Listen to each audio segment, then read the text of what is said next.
All right, welcome back, deep divers. So today we're going to tackle a problem that turns perfectly good vacations into, well, unpaid project management gigs. This is the St. Louis Travel Handbook for anyone who is just tired of handbooks. Let's trade in those spreadsheets for a strategy that actually, feels like a vacation.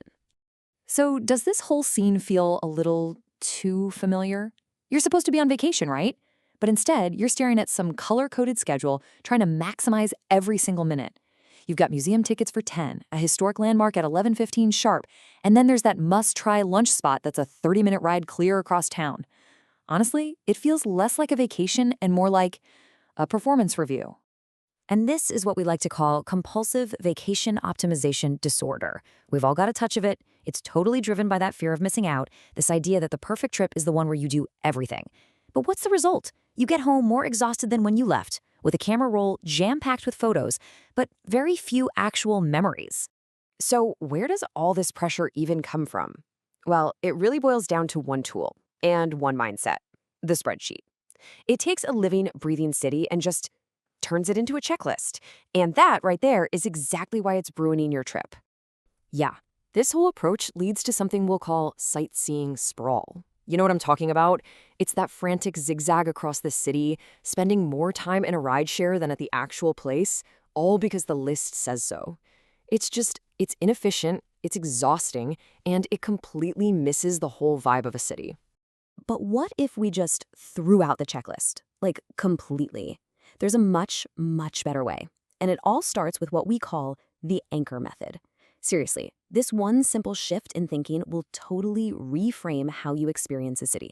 And you can see the difference right away, can't you? Over on the left, you've got that chaotic checklist. You're bouncing from attraction A to Q to D. There's no geographic logic at all.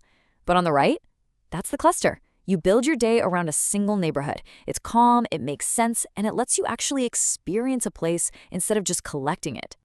So here's the basic idea. With the neighborhood anchor method, you just stop fighting the city's geography. Instead, you let your home base, your hotel or your Airbnb, become the center of gravity for your plans. Everything kind of flows from there. And a neighborhood like Soulard in St. Louis is the perfect case study for this. I mean, it's not just a place to sleep. It's got this incredible historic character, a really vibrant nightlife with live music, and it's positioned perfectly. You get the energy of a bar district, but also the calm of a residential area. And it's all just a short ride from the big downtown attractions. It's the best of both worlds.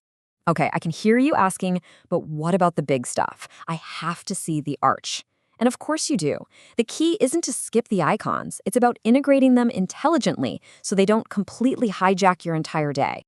So instead of just doing the arch, you pair it with the old courthouse right nearby. It's a fantastic 1-hour stop that adds some real depth. Or say you're going to the Cardinals game on a Sunday.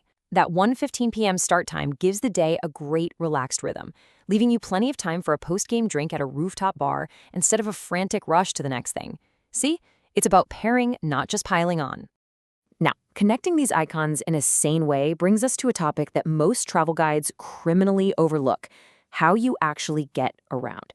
Your logistics. They aren't just a detail. They can quietly define the entire quality of your trip. And this right here is a perfect example of smart logistics.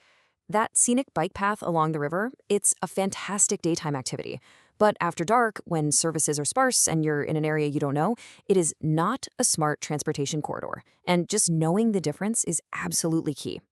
In fact, here's my 3-step guide to absolutely ruin your first night. Step 1, arrive late. Step 2, decide to be a hero and navigate unfamiliar streets on a bike. Step 3, add all your bags. Or you could just buy some simplicity. Taking a rideshare from the station to your Airbnb isn't failing. It's a smart investment in starting your trip right without any of that unnecessary friction. Okay, this is the final level up. Once you've anchored your trip in a neighborhood and you've sorted out your logistics, you can start planning by vibe. Seriously, stop asking what should we see and start asking how do we want to feel. This is the ultimate antidote to FOMO. And this is where the planning gets really fun. Just look at these two completely different but equally amazing Saturdays. Option A is all romantic and scenic, an afternoon cruise, some downtime, then a skyline dinner on the water. Option B is energetic and eclectic. You're exploring the wonderfully strange city museum, then catching live music at a classic local spot. You're not choosing attractions anymore. You're choosing the story of your day. And this framework makes it so simple. You want romance? The Missouri Botanical Garden is your answer. Feeling energetic? Nothing beats a Sunday Cardinals game. And if you want something weird and playful, the City Museum is an adult playground, but you gotta know what you're getting into. It is not a quiet, contemplative museum experience. It's all about matching the place to the mood. So let's pull all this together into a simple blueprint.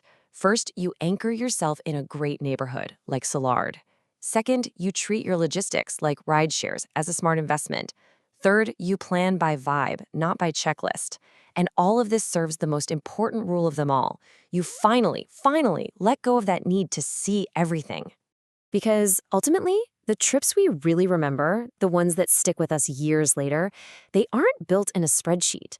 They're built from a series of well-paced moments centered around a great neighborhood that all add up to a feeling, not just a checklist of things you did.